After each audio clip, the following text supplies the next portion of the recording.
All right, hey, this is Tim. I'm here today with my friend Karl, who I haven't seen in a long time. Hello, Karl. How are you? Good, man. Great to be here. Thanks, Great to Tim. see you. It's been Great a to see long you. time. So we are overdue to catch up in person, but I thought it might be fun to um, talk to you online. I know you and I have both been involved in the this little corner, That's right. the meaning crisis community, Hmm. and curious to check in with you and how you're doing. I think you and I did a dry run of this back when I was just on normal Zoom, and it was just Zoom to Zoom and no headphones, no mic. And so I now have a nice little setup here where I think we're going to get some high quality video and sound out. So would love to just hear kind of what's going on with you. Are you Hmm. still involved in John Vervaeke's uh, uh, site on Discord? I am, and he doesn't have much to do with that. There's a woman named Valent. I forget. It's Valencia, Okay. Valentina, or something like that. Okay. And she is in Germany, and she runs most of that. She does organizing for him in Europe, Okay. and so I've never seen him on there anymore. Yep. Um, and apparently there had been some controversy and some personality conflicts before I ever got on there. Okay. And it used to be much more busy, and now it's pretty serene and flat. And but there's still really good stuff on there. Uh huh. Dialogos practices, communicating to connect practices. What is Uh, that? So what does that mean, Dialogos? So you're hosting one-on-one conversations between people. so this particular practice that I spoke of is Mondays, and it's kind of a take on circling, and the circling practice I, of getting around, and you really try to listen to what's going on with the other person right now, like just noticing past the information and facts that are being expressed using our words, mm-hmm. just noticing like gestures and expressions. And one person gets to talk typically for a bit, and sometimes another person will just be this really just sitting there going like, what's going on? If you were talking, I'd be like, what's really going on with Tim? Like nodding, like right, you're nodding your head, you're kind of getting what's going on, and you kind of seems like you're some pictures are happening in your head. You can see this happening, one person talking to another, and I'm getting that from your nodding your head. Mm-hmm. Your Another person might be off to the side, noticing what's going on between us, Oh, so it's not always and one-on-one. it's typically three people, Oh, okay. at least, Okay. but the way they practice it on Mondays, there's not that person taking notes and watching what's going on between them. I'd love to try it that way sometime. So what is circling? Where did circling come from? It sounds vaguely estuary-like, right? You've heard of Yeah, estuary, like the Paul van der Klee's estuary and Paul of Van Donk course, or John Van it Donk. Yeah. is.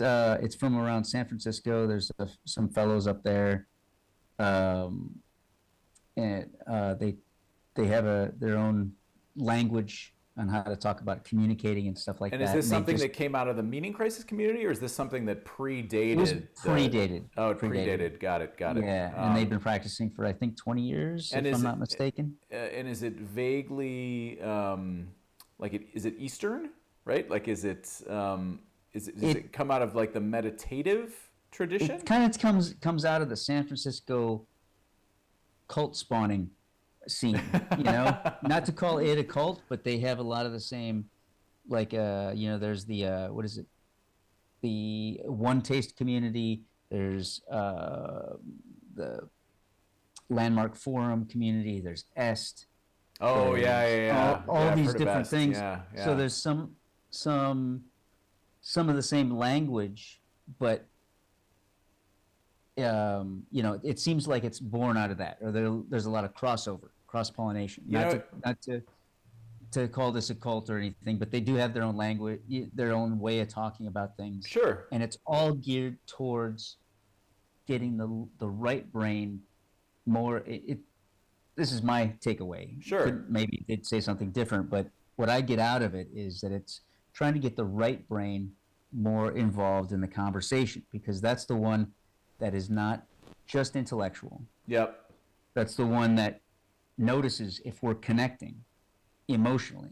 Yep. And that's the one that's the master, the master, the master, yeah, not the emissary. Interest. Yeah, exactly. So that's what I get out of it. It really gets more in, gives me tools that I can use that will just limit the power of the left brain to just take over and just start sure. spilling facts. Yeah, well, the left brain, our left brains want to dominate, and they want to dominate by giving everything a label, and they want to systematize everything. And I love systematizing things. I love giving labels to things. My left brain is very pleased to do that. Yeah, what's fascinating to me is, so I just came from this trip up in the Sierras with 4 other guys, and what you're describing, you're describing something that is somewhat similar to estuary, right? And I don't have that much experience with estuary. But it's also similar to something that one of these guys, one of my actor friends, was describing this men's group that he goes to. And what's the name of the men's group? I think they're a smaller LA-based thing. I'd have to ask him. We had a long conversation about it because he's been very active in there. It's a little more directed. There's somebody in charge for a period of time. Like somebody has a term where they're in charge, and they have to run each meeting, and it's kind of a big deal because they have to assign roles in the meeting, and it's their job to make sure the meeting goes smoothly, and they have a whole process for calling out people. Right? Interesting. Yeah. That's so cool. Please. I'm going to bug you later for the name of that, because my brother and I have been talking about finding some kind of men's group to. Yeah. Well, yeah, it's Southern California based, and I know he's not the only small group. It came out of this one guy, and I think, more broadly, what was very interesting to me about this, you have 2 days. I was only there 2 days in the Sierras, but you have 2 days sitting around a campfire, and you're talking to people, 2 of whom I didn't know very well, although I've been on previous camping trips with them, but they're not in my core circle. And then 2 who are pretty good friends I've known a long time. Just really interesting the ways in which people are kind of developing, and this is my own interpretation, but developing institutions and habits and practices that in some way take the place of religious, right? Like, because our religious practices have sort of been in decline, and our culture's been moving away from a lot of these common ways that people would gather before. Not always religious, though. Not always religious. Certainly, just our culture's been moving away from some of the more traditional ways that Americans have come together, right, to talk with each other. And then some of these things that these guys were describing. I mean, I've developed, as you know, a fair bit of just disillusionment with the whole modern way of life. Right? And the way things have gotten bigger and bigger. And I don't think these guys would articulate the same disillusionment with modern life, but each one of them in their own ways has been like, you can see there's a little bit of resistance going on, right? They're like resisting the modern, like they're resisting the modern world in certain ways, in very active ways. Anyway. Would you just elaborate more on bigger and bigger? Not liking how. Yeah, well, I think bigger and bigger. That's a very limited way, a kind of a not sufficient way to describe what's going on with the modern world. But one of the things that's been going on with the modern world is just everything is getting bigger and bigger, right? Like The banks are getting bigger and bigger. Like the Monocrops yeah, monocrops. Farms are getting bigger and bigger, right? and Health yeah, systems are getting. I mean, I see it from my former work in the business world, right? The most common way to make a lot of money is to do a consolidation play, right? Where you go into an industry that is fragmented and you start, usually it's a private equity firm and they start buying everything up and they try to cobble it all together, right? I've worked with many of these companies where they've been bought by these there's been this consolidation process. They're buying all these mom and pop shops, these smaller things, whether they're sure, dental offices or yeah, what's another example? radio Radio stations, stations or whatever, and then and hardware then they stores, try to yeah, standardize, and oftentimes there's big problems because each of those little offices, each of those little businesses has its own culture, has its own computer systems, and there's these big issues. But everything's been getting bigger and bigger. The economy's been getting bigger and bigger. Like GDP growing. I think about this sometimes. Like GDP, it just keeps like there's a growth rate of GDP, right? But what's fascinating about that, like that implies that more economic activity is happening. But that's not quite true because GDP can grow in two ways, right? There can be more active economic activity, or non-economic activities can get sucked into the economy. So things that were happening anyway suddenly become a part of GDP. So for a great example is if you paint your fence, right? If I paint, well, and this is hilarious because I just brought that up. You actually did work on my fence, Karl. Oh yeah, I painted it a little bit. You painted it a little bit. So if I were to repair my own fence, right, that doesn't show up in GDP. But if I hire you to paint my fence, at least if I report it to the government, I'm not sure. I actually don't understand how GDP works. Like if I hire you to paint my fence and I pay you under the table, I don't think the government even knows about that. Question. So I don't think it shows up in GDP. Maybe you know this. I don't know this. Like I've kind of been spooked a bit creeped out a bit by what is it? Trading. What do you call it? Option trading. Yeah, like sure. Where you're not adding in. They're not adding any wealth to the system. They're just making more number money based on little algorithms about how fluctuations in the market. Yes. And so how does that affect the GDP? Is that calculated in? So I don't know, and I will say, like there's a whole school of thought, and I've heard this from other people, like there are certain categories of work, one of which being finance. I've also heard this said about lawyers, right, that don't contribute, right, to the economy, right? Yeah. Like they're solely kind of derivative or protective. They conserve. They kind of protect things and not facilitate, but yeah. Well, I actually don't agree with that, right? Like, well, what's the parasite, right? Like, certain people would claim that these are parasitical activities. Sure. Now, and I don't agree with that. Okay. Because and this isn't to deny that people who work in finance often find themselves on the receiving end of giant windfalls of seemingly unearned money. That is totally true. That does happen. But that said, I still believe that finance, right? Like finance does play a real role in the productivity in the economy because they're in theory, arbitrage, right?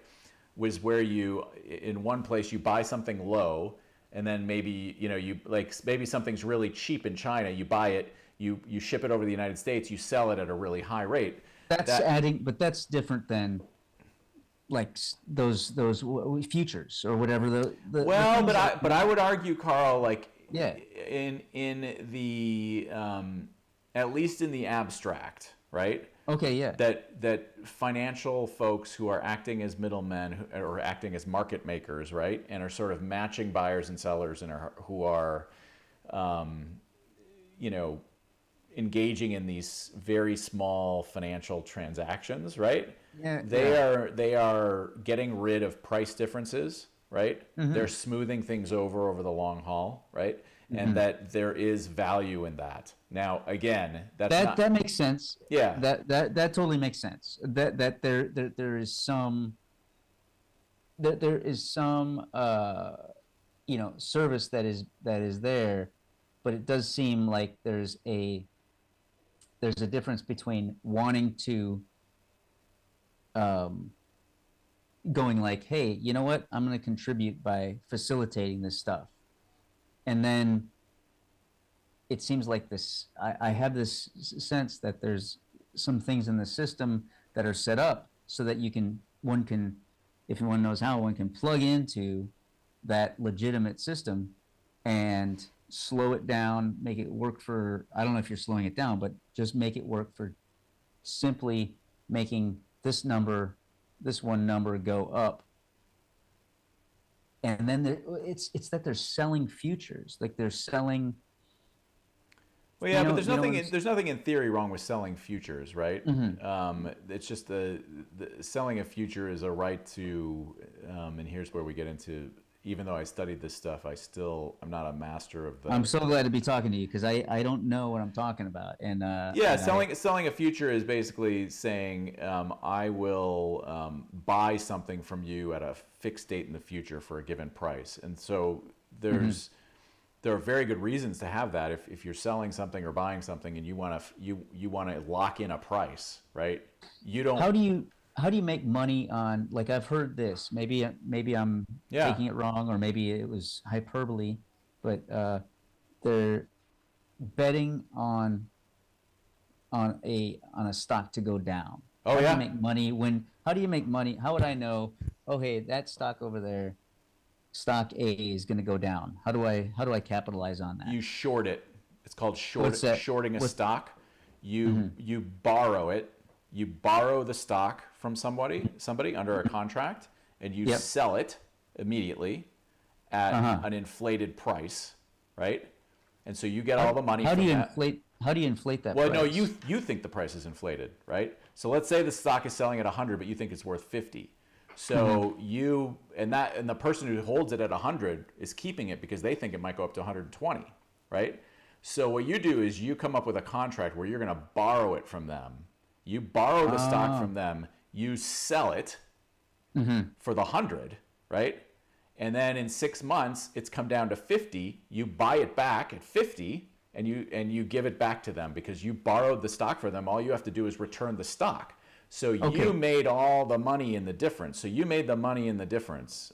That's right. So, okay. So maybe seems to get to the kernel of my where I can't find a help me find a legitimate reason to do that. A way to that would be contributing to. Oh, so yep. So Yeah. in theory, again, this is in theory. I'm sure Uh-huh. there are bad ways to do shorting, right? One bad way would be to do this, and then if you are a very well respected person in the market, start telling Oh. everybody, I shorted Yeah. that stock. This stock Uh-huh. stinks, and the market listens to you, and the stock it goes down because you said it stinks, Mm-hmm. because people listen to you. So I'm sure that wouldn't happen that's though, but unethical. Oh, it does happen. It happens all the time. And it happens not only with unethical people. This is the key where morality gets very complex. mm, Because one very good reason you would want that to be true is that if you didn't have short sellers, then almost every stock price would be artificially inflated, right? Because it's hard to bet on, like you want people to be able to make money on stocks going down if they go down for good reasons, right? if they go Now, down for good reasons, right? there are many ways that you can unethically, Uh-huh. that you can do the same thing on the other side. You can say, oh, I just bought a bunch of stock, right? I'm going to tell everybody that I bought a bunch of stock. That happened with the gamer. What was it called? The Yeah, game, the yeah. trade. GameGate, No, not GameStop, Gamergate. GameStop. GameStop, where these people said, "Oh, we're just going to buy," and they said, "Oh, they're going to broadcast that we bought. Everybody should buy, right?" And so then it goes up, but it's not going up because there's any real value in that stock.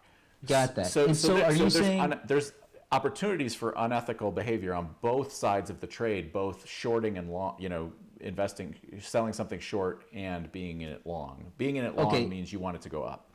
So selling it short, it sounded like I didn't quite catch it. Like how it seems like it's some kind of a governor or some kind of thing that that prevents artificial like. Oh yeah. So like I'll say it. Let me say it more clearly. So stocks get overinflated all the time, right? Like they get overpriced. Sure. And sometimes certain people are paying attention to that, right? And they see something. Maybe they read the financials more closely. Maybe they're just more astute, right? There were these people, The Big Short, right? The Big Short, the Michael Lewis book, is all about people who made a ton of money on the housing bust, right? Right. Yeah. And what they mainly made a bust, they sold short these collateralized debt obligations, right? These CDOs, right? Which were backed, the collateral was the houses, right? So they didn't make money by selling short housing. They made they made money by selling short these securities that had been created with housing as the collateral. But the key is that if people have an incentive to sell stock short, then the market is going to be much more likely to it'll make companies less likely to lie, for one thing. I got it. That's Right? great. Thank you so much for clearing that up. I thought it was just some kind of just bloody mindedness of the system, and it so. Well, it's a great genius. It's So a great genius in many ways. All right, Like all right. our best policies in finance and business often allow bloody-minded people, right, to profit, but in a way that benefits the overall system, right? Right. And I would argue that shorting is very necessary. You do not want the government putting limits on shorting stocks. Now that said, it can be done unethically. It can be done, but buying stocks and touting them is also done unethically all the time. We don't. I see that. And yeah, so we don't. as you were talking, I was like, I saw that. I was like, oh, wait a second. This is the other side of that coin. And that's why it's illegal, right? You can't buy up a penny stock, right? And then go and tell people to buy it, right? And just to make a buck, right? And to sell, and then you sell it as soon as it goes up. Once you've convinced enough dupes to do it, I think that's illegal. I've heard that, and that's why I don't do it. And also nobody listens to me. But no one should listen to me for for investing advice. You were saying things were getting bigger and bigger in this. So some of the guys around the campfire were having resistance to some aspects of how world culture is going, and they were having some resistance to it. Yeah. But I think everybody was just resisting in their own way, right? This guy had his men's group. The one guy who's very, very liberal, very political, very I would say very modern, right? He's in an open marriage. He's he's active very, very politically on the left, and he got a second home in Vermont. He lives somewhere in the South. He got a second home in Vermont, and he sent his kids to a Quaker summer camp that his wife had gone to when she was a kid, and that her dad had gone to when he was a kid. Which to me that's very anti-modern, right? Like the modern way of doing things would be to just like, oh, I'm going to figure things out on my own, and like I'm going to find the best camp, right? But in a way he's resisting. Now in other ways he's not resisting at all. But it seems to me that you have to find your ways of resisting this, because the it's like a freight train, right? Like it's just taking over everything. Yeah, and it seems like you really feel that most yourself around church and religion. Like that's where it seems like that's where one of the places you notice it quite a bit in No, how it I wouldn't touches say you. that, Carl. I wouldn't say that. What I would say is that it's one place. Like Hmm. I recognize it in my family's economic life, right? Hmm. So a great example, right? A great example. I was thinking about this. This has nothing to do with church. We'll come back to church and religion and stuff. But, Simone, my wife, she's an occupational therapist. And so, like many women, she has sort of a caretaking instinct. And she Hmm. wants to be with people. She works with cancer patients. So Hmm. she wants to be with people at their most troubled time. She wants to give of herself to them. It's a emotionally draining, it's a physically draining occupation. Hmm. And I really admire her for what she does. And I was thinking recently about the difference between our situation and what our lives would have been like 100 years ago or 150 years ago. Hmm. If we were living 150 years ago, that instinct to care for people outside of our family, right, Hmm. would have gone to other people in our village, maybe, right, Yeah, or in yeah. our town, Hmm. and she would have been, a nurse to them, maybe, or maybe a midwife, or maybe she would become a doctor, like a small town doctor, Hmm. or something else. Maybe she would have gone into the ministry, right? She's a devout Christian. Maybe she would have gone into ministry in some way. And so, in theory, right, like 150 years ago, she would be out amongst the people we knew and traded with every day, the people whose Hmm. shops we went into, are the teachers in our town, other people in our town, our neighbors. Hmm. And she would have been getting to know them intimately, and it would have been strengthening our ties in the community, right? Hmm. And it probably would have led to, I would have had relationships with some of those people. I would have been drawn into those situations of people dying, right? I would have, Yeah. because, but, and my kids, like my daughter, might accompany her on a visit to one of these homes and be with her and see Hmm. her giving this service. Okay, so now let's flash forward. What does it look like for our family today? Yeah. Simone goes to a big corporate hospital, which she loves. The community, she has a big community of people who she works with, Hmm. and she loves working with them, and she sees these patients. But those are people who are not in our life. She can, because of privacy laws, she can't even tell me their first names, right? Hmm. I've never met one of her patients, right? I've never met one of her patients. My daughter cannot visit her in the workplace. She can't see Simone showing compassion and care for these people. She can't see her mom working. She can't do Hmm. any of that. Yeah. And that's because of the modern healthcare system, which Hmm. there are good reasons to have. You know what HIPAA is, right? Hmm. Yeah, the privacy statutes around healthcare where you can't. Oh no, I didn't. No, yeah, Yeah, yeah. yeah. HIPAA's Okay. HIPAA's a law that says, if you're a Health health provider, information. you can't. Yeah, Health Information Privacy Act, Okay. or something. I don't know. But so she can't share any information. So in many ways, it's lonely for her because she can't share any of those details with me, her partner. It's lonely for me because all this stuff's going on with her that I can't really understand. Our daughter, who could learn so much by seeing my Yeah. wife interact with these people, and would probably come to respect and love her mom on a Hmm. different dimension than she already Wow. does, Yeah. but she can't because she's not allowed in that hospital, right? Yeah. She's not allowed in those rooms. And the patients desperately want it, right? She can't accept gifts. So the patients want to, Hmm. they want to give of themselves, and they want to bring her gifts. She has to turn the vast majority of them down.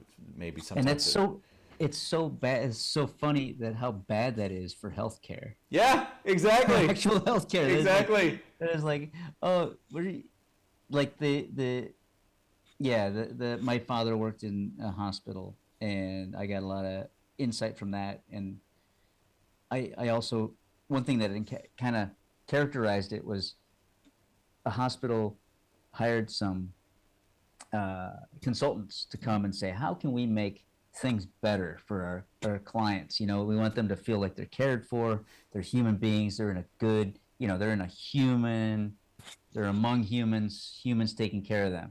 And so what the consultants did was they just like go, okay, I'm going to show up I'm just going to film what it's like from the patient's perspective to show up in the emergency room all the way to whatever getting care.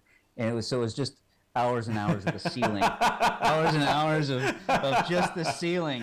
Yeah, that's awesome. And they were like, well, you could there's a lot of nice pictures on the wall. Oh, look at that. Those are expensive. $1 million for that. Awesome. Your patients aren't seeing that. And besides, it's abstract and just makes them think that life is meaningless. Yeah. But well, no, right. You're sitting in a waiting inside. room, and the pandemic, right? The pandemic highlighted all of that, right? Like it didn't just highlight it. It amped it up beyond, right? It took. Yeah. Anyway, go ahead. What about? Oh, my wife went in the early. That's right. Yeah. She had a health scare, right? She had a major health scare. Yeah, her heart stopped, and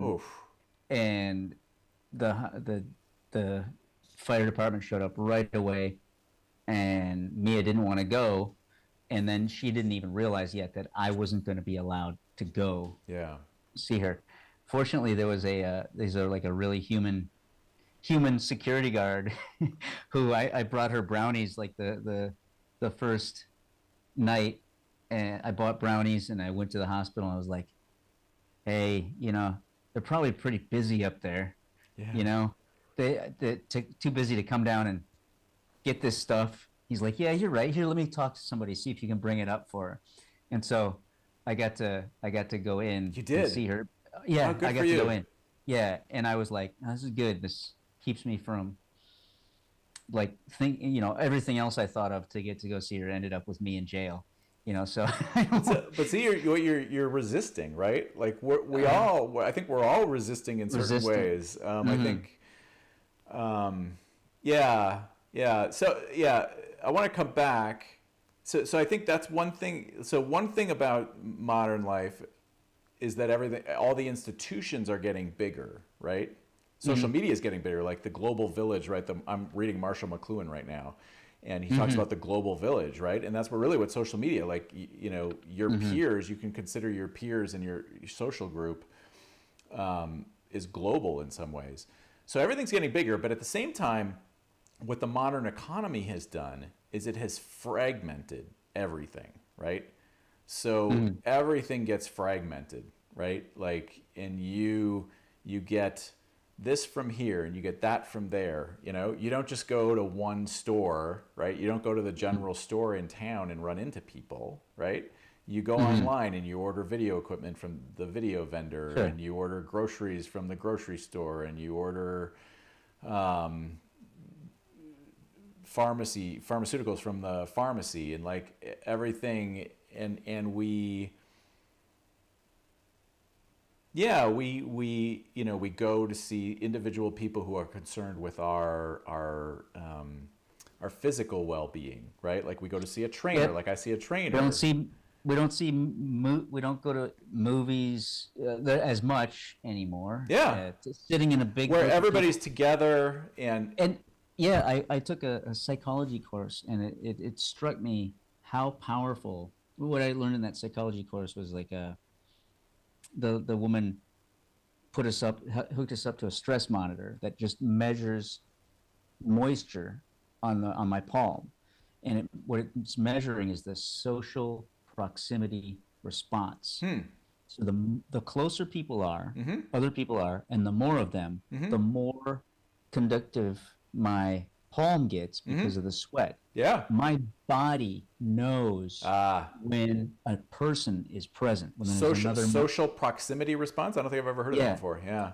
and or maybe social proximity stress, one Yeah. of the two. Okay. But it's just super clear. You know, in a normal person, you put a person this far away, you get them closer, it goes just Huh. it ramps up. And so to have a uh, an intense experience, you know, maybe it's a great movie that like takes you, like you're like, oh, I'm afraid for somebody's life. I really care about these people.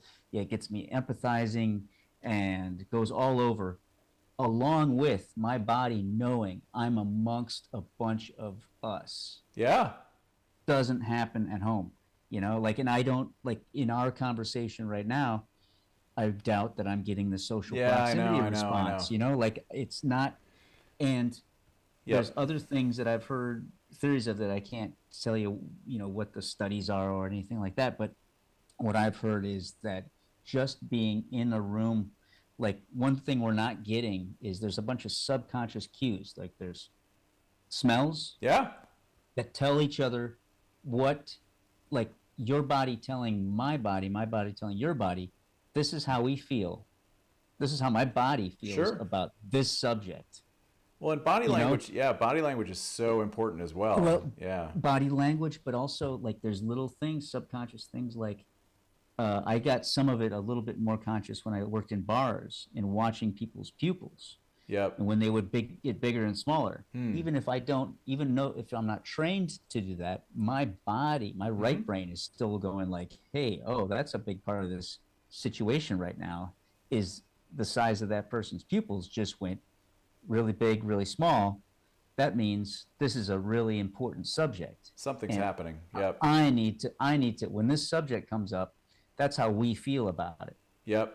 You know, we the general humanity, Yeah. and we don't get that.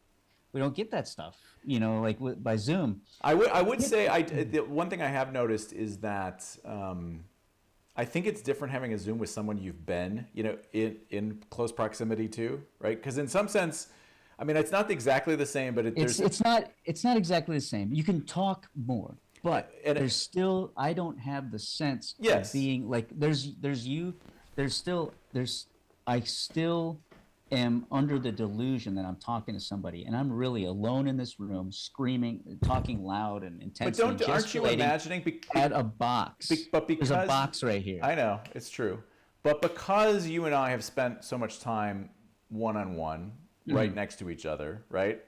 Yeah. And I do think so much of being with another person is imagining, right? Like there's you know, I can imagine being with you, right? You know, that's different. But for somebody who I've never met, right, who I've never been in the same room with, it's hard to imagine that. So it is much flatter to me, right? And it's just a box. To Sure. me, like because I know you're a three-dimensional person. I know I have a very poor sense of smell, so I don't know exactly what you smell like, but I'm sure my subconscious brain has a sense of, you know. Well, I mean, I'm with you up to there. Yeah. Like it does seem like, I mean, it's definitely progressing, you know, developing our relationship. Yeah.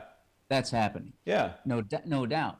However, like my the right brain is not, you know, is putting this into the, it's not getting who you are right now. Like I don't have the sense. Like when I'm in a room with you, Yeah. it's really easy to go, holy crap.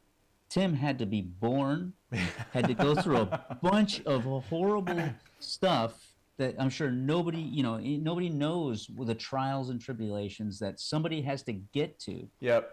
actually be here and sit in front of them and say some words. Yes. You know, like that felt sense of, wow, we are Yes. in the world and the world is strange. Like the world is pretty crazy and we don't know what's going on. Like I agree. that, I agree. yeah.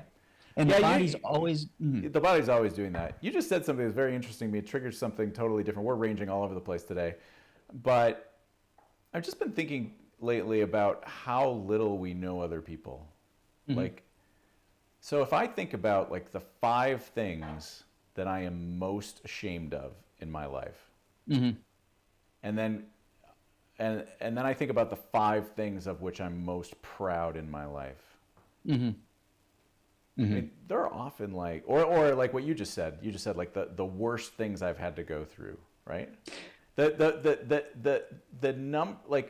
the number of people who are even aware, they, Mm-hmm. like no one would be aware of the list, right? That's true. Not even the people closest to me would be aware of the list.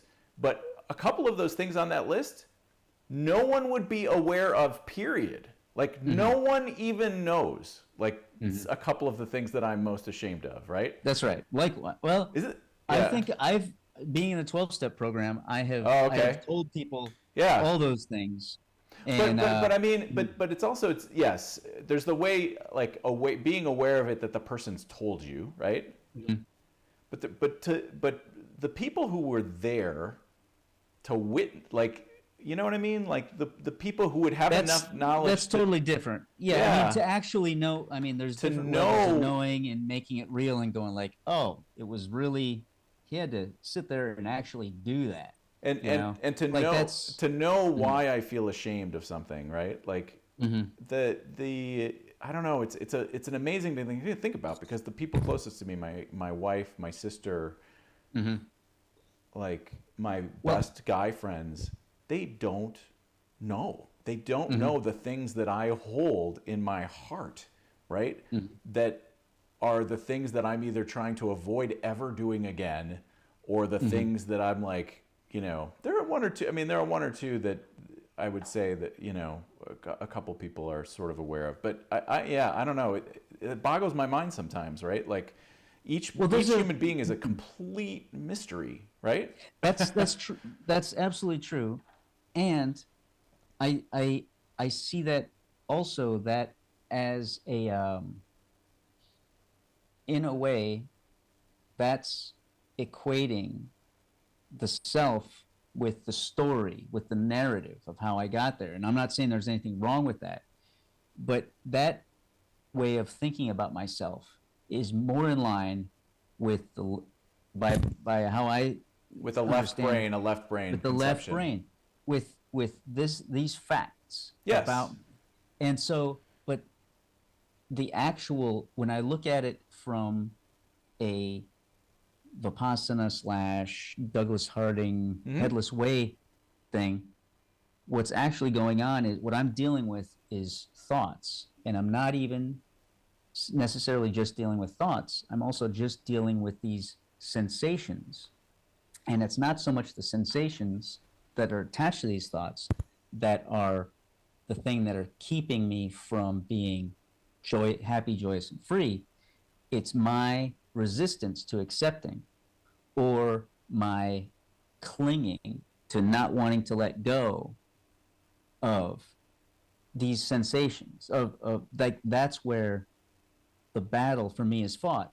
And for me, for my process of taking a moral inventory in the fourth step of the 12 Hmm. step groups and then telling it to somebody else made me realize that all the shame I was putting on myself, a lot of the shame that I was putting on myself, that I was experiencing, I was putting on myself. I was I was judging Sure. God's handiwork because other people didn't know. But once I was just like I told another person, Uh-huh. all of a sudden I realized that's not a factor. It's Like a way that of thing. letting it go. Well, certainly the Catholic Church would, like, It's not that you can't just tell anyone in the Catholic Church, but if you oh, tell a priest, but I would their bread say, and butter. I, That's their bread and butter right there. I think it is. Um, but what you said, I think, is important, right? Because I Mm. think what you said is actually exactly aligned with the point I'm making, right? Mm-hmm. Which is this idea, like that was a very left-brained thing that I said, right? Mm-hmm. But what I'm pointing out is the limitations of the left brain, and that Okay, yeah. the left brain is aware of so little, right? Mm-hmm. And so I don't need to know someone's list, right? I don't need to know someone's list to be fully present with them when I see them, right? To be fully available to them, because That's right. the part of me that is fully present with someone is not my left brain, right? Right. Yeah, The part yeah. that's fully present with someone, because my left brain, the left brain's the one that wants to be putting people into categories. Oh, this is the jock. Oh, this is the guy who's into meditation, or Category, you know, right. right? Like Yep. this is the guy who wears a pink shirt for a Zoom call. What, you know, whatever.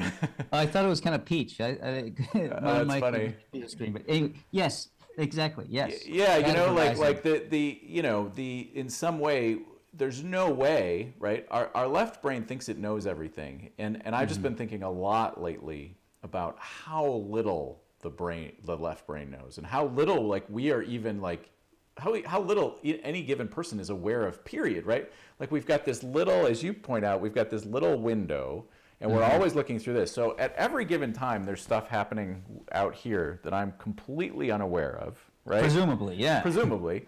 And then sometimes I can hear those things, right?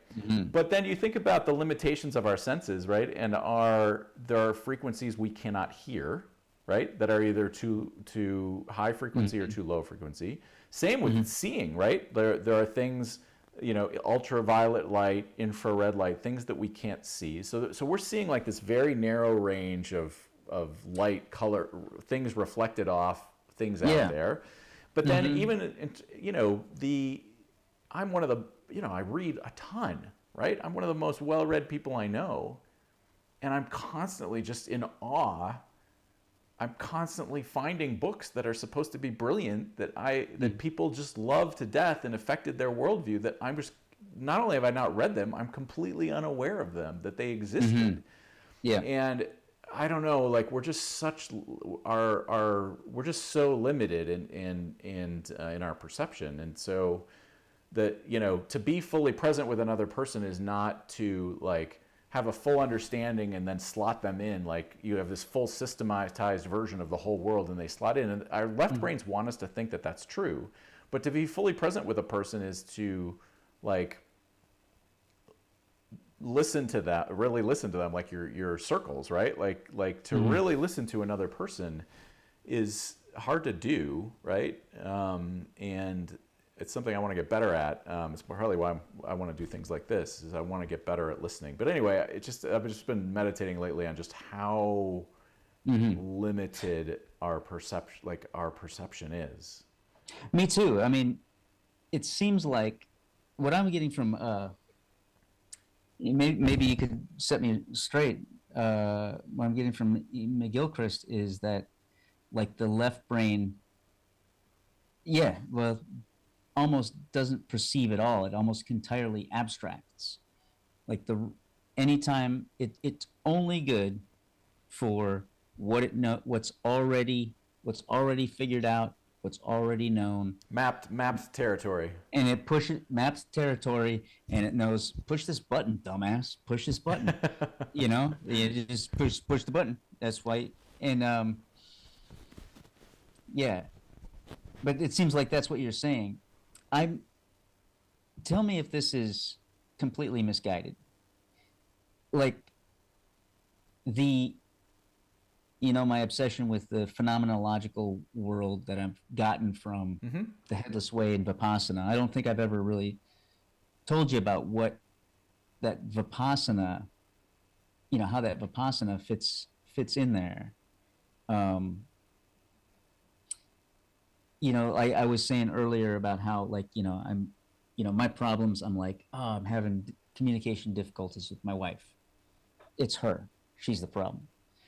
Okay, wait, it's me and my communication difficulties. That's where I'm getting annoyed. That's what I got to figure out. That's what's going on. Wait a second. These are all thoughts. I need to just relax and let go. So my problems are actually these thoughts. And it's not actually those thoughts. It's these sensations that I might not even be aware of, but these body sensations that signals, body signals that can become sensations with the presence of my awareness, my attention, if I Mm-hmm. give them attention. And then what Vipassana does, or Goenka's Vipassana, I can't speak for other kinds of Vipassana, but what Goenka's Vipassana has done is it's showed me that I can reprogram my brain to have equanimity about a sensation that I formerly, all my life, I'm like, oh, I get this bubble feeling right here. That means bad things are going to happen. And whatever is causing this has got to stop. Right. If I can just go, hold on a second, hold that sensation with intimacy, like just go like, it's just is what it is. It's got this shape, kind of a shape. It's got these, what does it actually feel like? What's this? What's what's the, if I can, especially if I can get to what's the part of that sensation that has the least amount of sensation, Mm-hmm. but is still part of that sensation. Once I start to go there, all of a sudden my left brain has stopped judging it and it's going like, okay, wait a second, what are we looking at? It completely forgets that this was something that all my life that was running me around, that it was taking as a signal to oh, this conversation is uncomfortable, stop it, get out of this conversation, trying to keep me safe. That's just excitement that I didn't want, and I can also just accept it. I don't, and also my desire sometimes for just accept, wanting to cause that same sensation. And I decide, like I want a lot of coffee. I want to go and jump off, climb a cliff or something like that and get some adrenaline and some Mm-hmm. excitement. That can also be pretty damaging to my life. I've got some bumps and bruises to that go along with that theory. The There's that clinging. By the same token, I can just take that sensation and go like, you know what?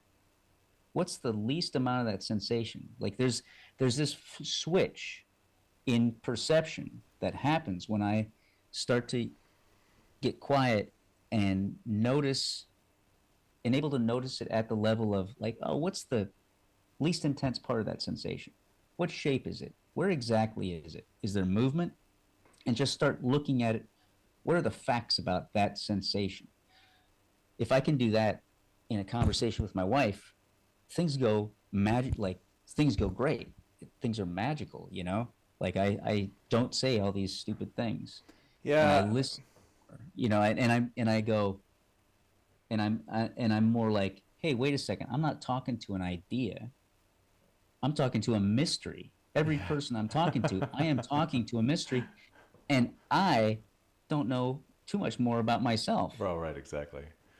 Like it's so there's that level that takes it, that I think that the that could power a balancing. Like I've seen it balance my life out a lot.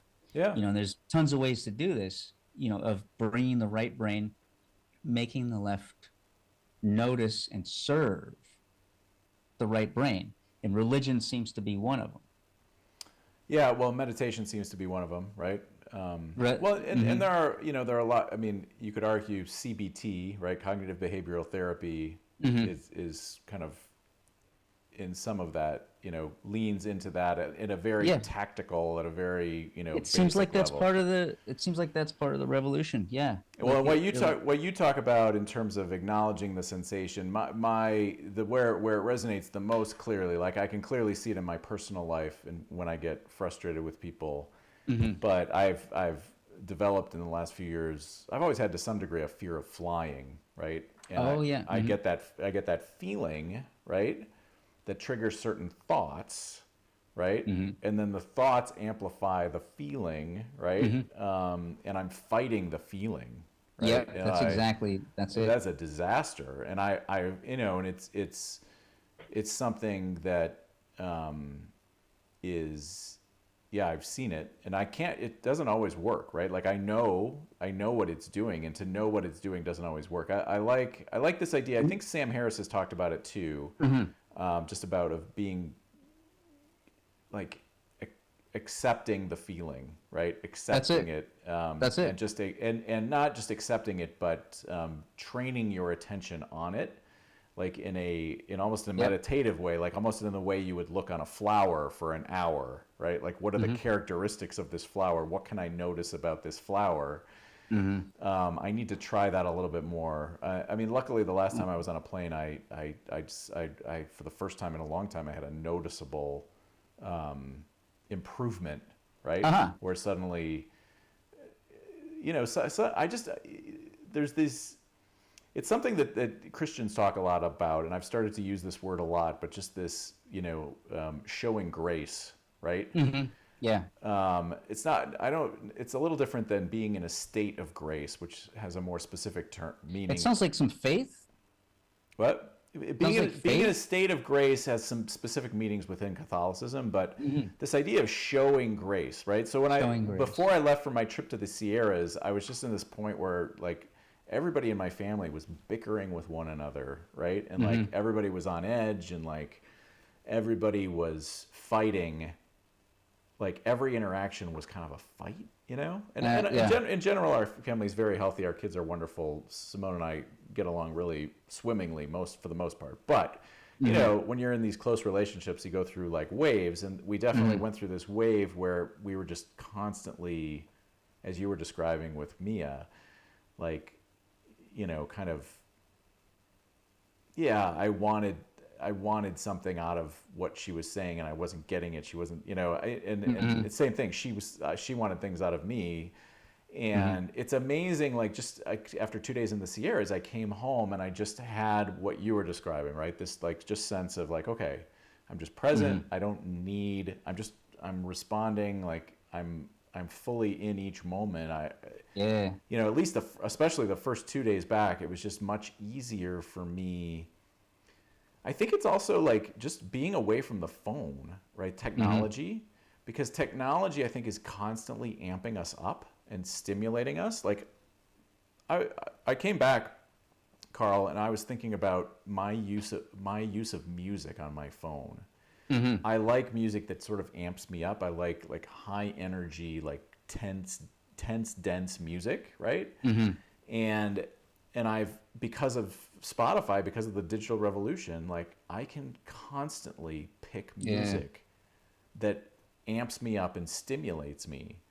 But what that Yeah. does is it puts me in a constant state of hyperstimulation, right? Yeah.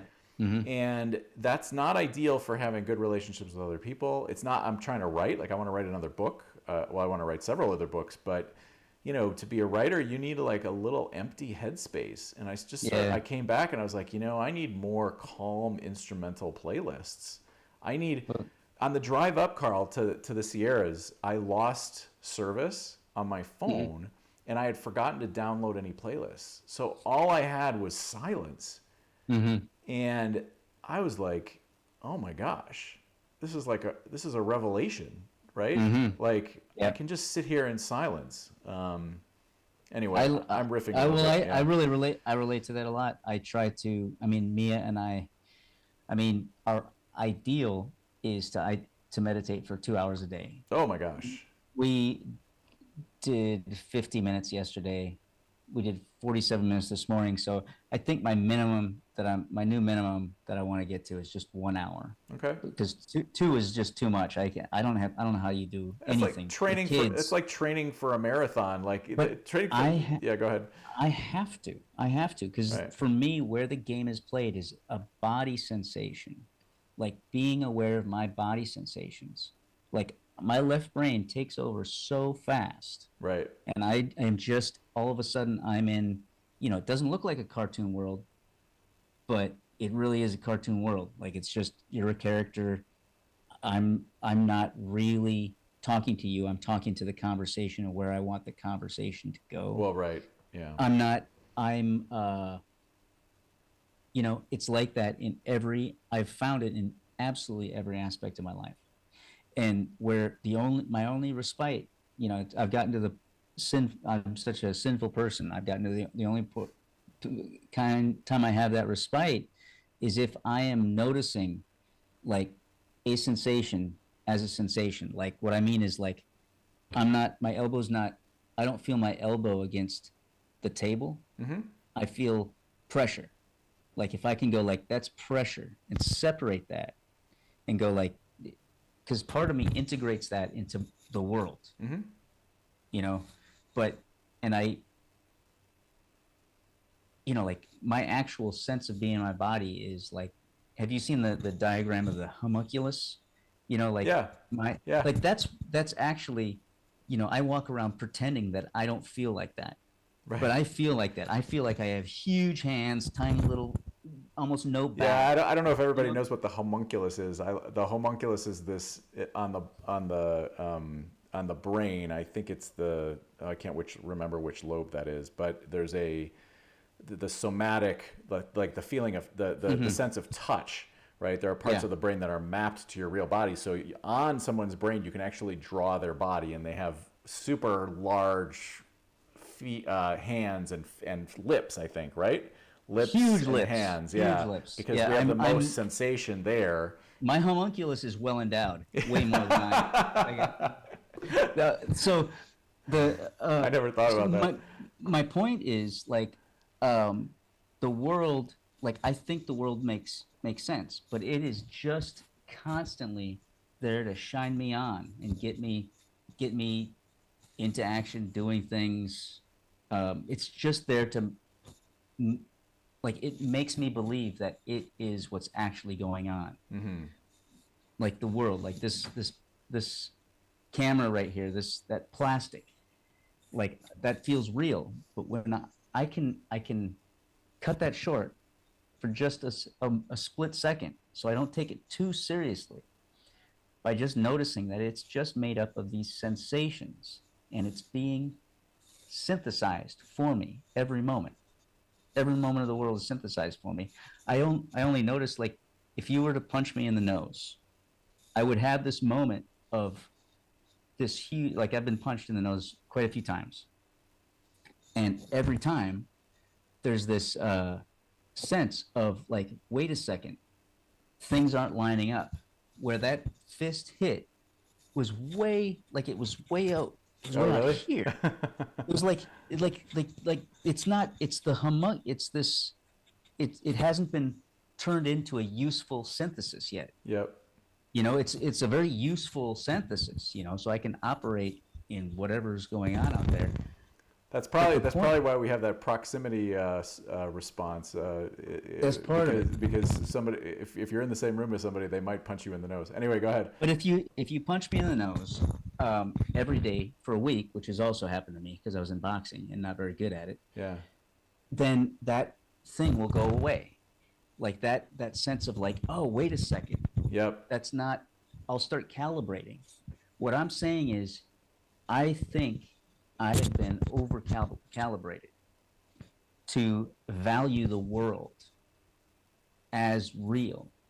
And I'm not saying it's not real in a sense, but in another sense that it seems really undeniable. I don't think you'd argue with it, but I think is grossly underappreciated is that it is synthesized.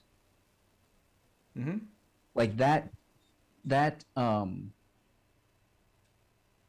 and it's why cognitive scientists are always showing us illusions, right? Because they're showing us optical illusions because they want us to understand that our brain is synthesizing things, and there are ways that your brain can be tricked, right? Absolutely, but that's an intellectual thing. What I mean is, right this moment, right? Like every moment that I spend fooled, like I'm not. It doesn't seem like I'm taking responsibility for what's really going on. Like I'm going like, oh, wait a second, it's her fault. It's my wife's fault. And then, oh, wait a second, if I didn't have these feelings, I would act properly towards people. And oh, if I didn't have these thoughts and stuff, I got to get rid of these thoughts. If I didn't have this fear, this sensation, But if I can get down to, if I can bring my awareness down to that level in this moment, then it seems like grace is way more likely to come through. And I can't do it when I'm panicking. You know, if I'm on a, if I, I've seen people I love panic on airplanes, and I was Oh, just astounded. I'm like, why don't you just be here? Look at this. I'm just listen to me. I'm fine. I'm right here. We're not going to crash. If we do, it's going to be fine. I don't know what you're worried about. When I'm like that person, um, I, you know, it's really real to me.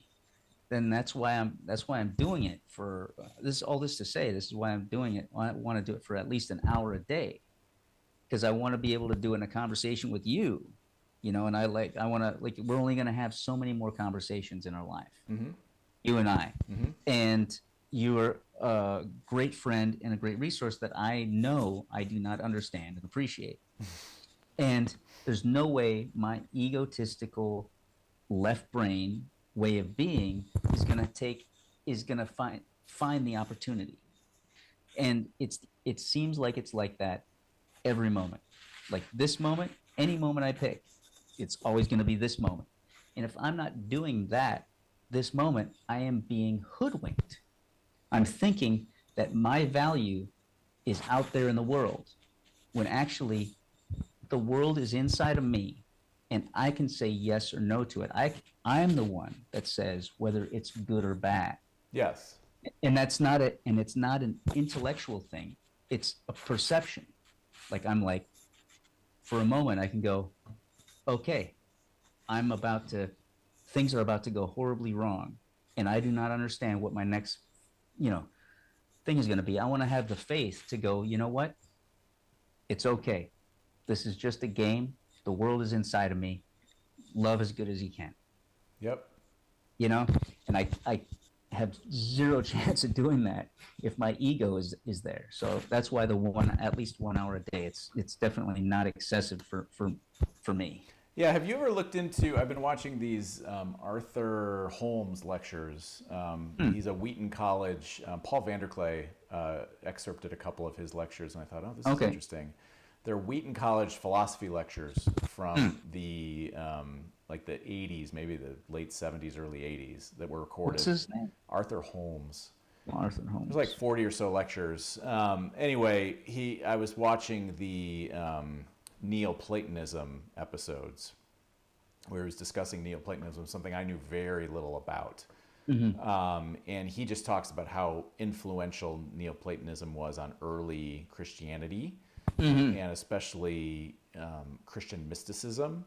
And it was very interesting. It just seemed very Eastern to me, very Eastern insights. There's a bit of Yeah, pantheism in it. I see that. Yeah, I've And seen that too. Yeah. yeah, and I didn't really know. I mean, you know, we're all drawn. There's this being drawn to like the mystical aspects of mysticism in Christianity. I think there's a bunch of people kind of getting interested in that. But and I am too in theory, but I don't really know I don't know what that means. But then I started watching this Neoplatonism stuff, and I started, oh, this is interesting. Yeah, we'll come back to this. You know, we've gone over an hour, but I've been lately just thinking one of the things that I've been trying to deal with is just, I think, this change that I've gone through over the past 5 or 10 years, where I was really a diehard agnostic. And I think I believed that you could live your life without a theology, right? Like, you don't need that. We don't need that. You don't need philosophy. You don't need theology. And I've really come to question that. And I know many people think they're leading their lives without theology. So what I mean by that is that when I started looking more closely at the way I was being in the world, that there were indeed foundational theological elements to it, right? Yeah. And anyway, I've just been working through that, and I think meditation is sort of a right brain way. I don't know. Maybe I haven't done a lot of meditation, you know, but meditation seems like a right brain way. Like, there are different ways to have theology, right? to these deep ideas about how the world works. Like one way is just straight with the left brain, right? Like propositional thoughts. That's kind of the route of Western philosophy, right? It could start there though, like that's those propositional thoughts. If they lead the left brain to submission, Sure.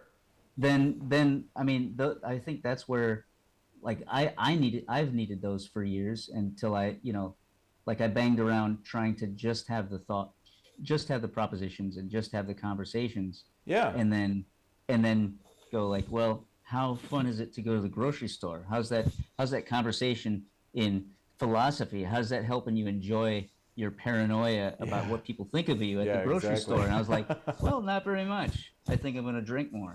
So, No, but um, I agree. Like yeah. I don't want to dismiss propositional knowledge. Like that's probably the domain I'm most comfortable in. But that's one way to get at these things. The other way to get at and certainly there's a there's a Greek philosophy trend of propositional, right? But then there's also the church, right? The church has all sorts of propositions that it wants you to agree with, right? Yeah, But the church also, Christianity and the other major religions, there's also this window into theology via story, right? And that's a different type that's a different way you might form a theology, right? Like it's a different way. And then I think the meditation, right? You're very like paying attention to your perceptions in a much closer way than we normally would. I think that's another way, and you'd have to tell me whether you agree with that. That's another way of formulating a theology. And by theology, I've started to think, or at least that one major component of theology has to do with this fact that we just all live in these two worlds, right? Paul Vanderklay's always talking about this, like the material world, and then this world of feelings and perceptions and meaning and morality. And we're constantly in both of those worlds. And there's it's a very mysterious connection between those two things. And I think the materialists, like people like Sam Harris, who think that all that second world of feelings and perceptions and morality, like it's all kind of an illusion. It's all epiphenomena, right? He believes that it's all secondary.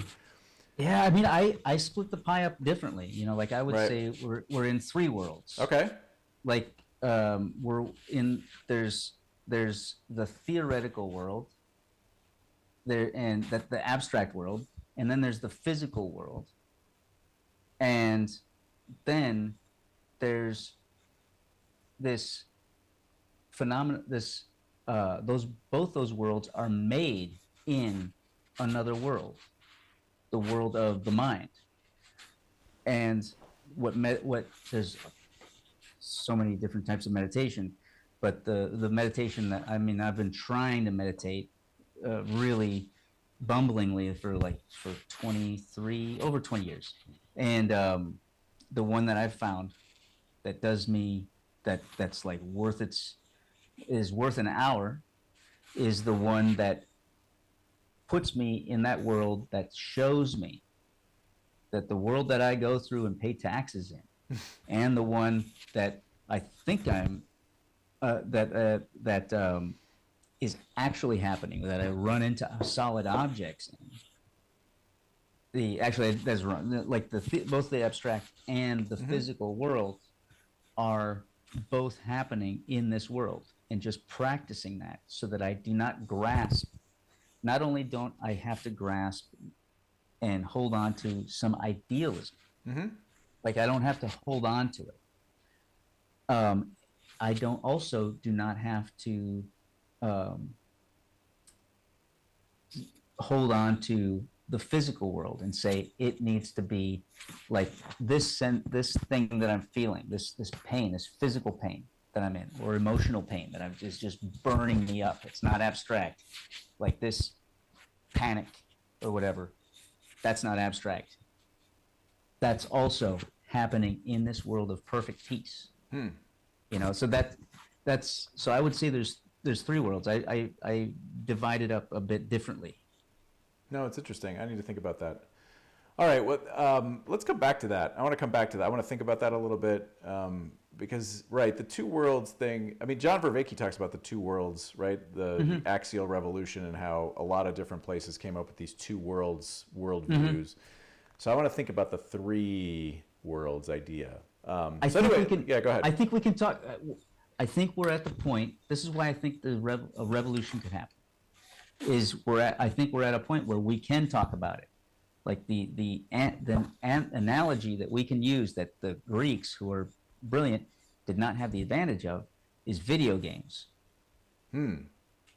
Like we have a felt sense. We're like, I'm identifying with that person, and then it's getting too scary, and now I'm back in this world. Like my awareness, I was living through some avatar. We have that. Now we have that analogy.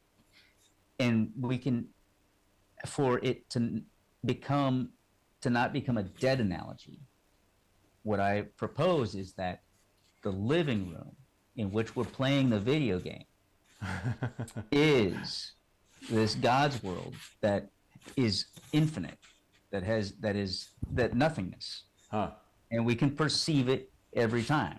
We can perceive it in the space between me and my my sense of a visual field.